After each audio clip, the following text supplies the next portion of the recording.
مجھ سے ایک بہت بڑا گناہ ہوا تھا کہ میں شادی سے پہلے حاملہ ہو گئی تھی، اور یہ بات اماں کو معلوم نہیں تھی جب انہوں نے میری شادی اپنے ہی بھانجے سے کروا دی۔ شکر تھا وہ دوسرے ملک رہتا تھا۔ جب میں نے چپکے سے بیٹا جنا اور اسے کچرے میں پھینک کر آئی، ابھی میں گھر میں داخل ہی ہوئی تھی، میری سانس میرے پاس آئی اور جو مجھے بھولا وہ سنتے ہی مجھ پر قیامت ٹوٹ گئی۔ میری ماں میری شادی کی تیاریوں میں لگی ہوئی تھی۔ میری خالہ نے میرا رشتہ مانگا تھا اور اماں نے سوچنے کا بھی وقت نہ لیا اور ہاں کر دی۔ میں اماں سے بات کرنا چاہتی تھی اور انہیں بتانا چاہتی تھی کہ میں نے شادی سے پہلے ہی بہت بڑا گناہ کر لیا ہے اور میں حاملہ ہو گئی تھی۔ یونیورسٹی میں ایک لڑکے سے میری دوستی ہو گئی تھی جس نے مجھ سے شادی کا وعدہ کیا ہوا تھا، اور اس وعدے کی مہارت میں آنکھیں بند کر کے اس کے ساتھ ہر جگہ چلی جاتی، اور ایک دن مجھ سے گناہ ہو گیا۔ میں نے اس لڑکے کو شادی کے لیے کہا مگر وہ فرار ہو گیا۔ یہ بات صرف میری قریبی سہیلی کو ہی پتہ تھی۔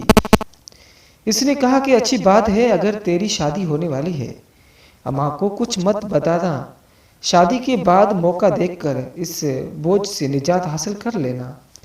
مجھے مشورہ اچھا لگا، اس لیے اماں کی بھانجے سے شادی کر لی۔ شکر تھا کہ وہ شادی کے چند ہی دنوں بعد بیرون ملک چلا گیا، اور جتنے دن وہاں رہا تھا میرا اس سے آمنا سامنا ہی نہ ہوا۔ نکاح کے بعد ہی سے ہی وہ دوستوں کے ساتھ گھومنے نکل گیا اور وہاں سے باہر چلا گیا۔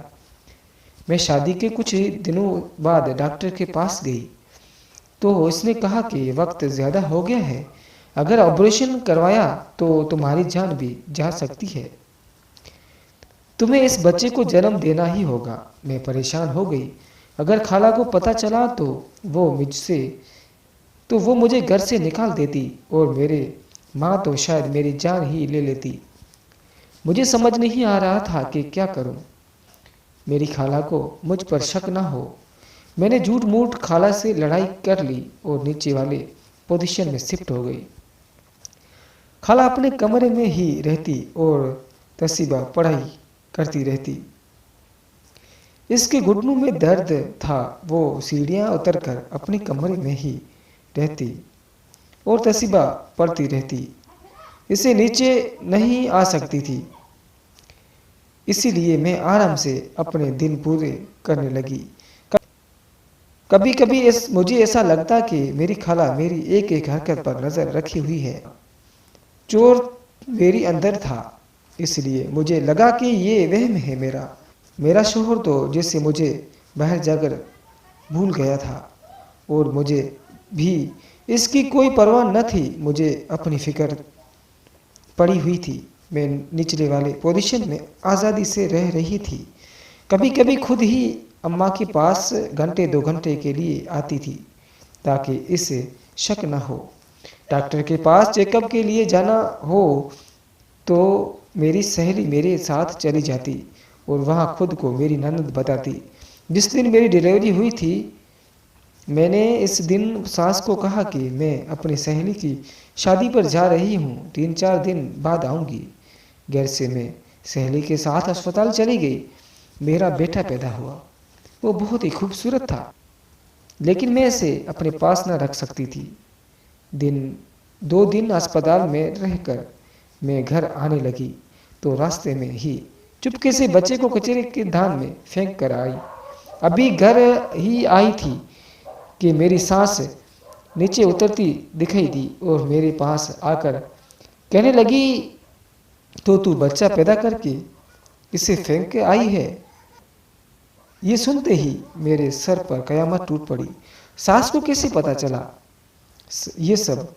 میں نے تو اپنی طرف سے بہترین پلاننگ کی تھی۔ ابھی میں سوچ رہی تھی کہ پیچھے سے اماں کی آواز آئی، آپا میں بچے کو لے آئی ہوں، یہ بخدمت بچے کو پھینک دے گی تو سارے مسئلے حل ہو جائیں گے۔ میں جھٹکا کھا کر پلٹی، گویا میری ماں بھی سب جانتی تھی۔ میں بے یقین ہی تھی میری ماں آگے بڑھ کر کہنے لگی، تیری دوست نے پہلے دن سے مجھے سب بتا دیا تھا۔ دل تو یہی چاہ رہا تھا کہ تجھے تیرے گناہ سمیت اس دن زمین میں دفن کر دیتی جس دن مجھے تیری حقیقت کا علم ہوا تھا، لیکن شکر ادا کر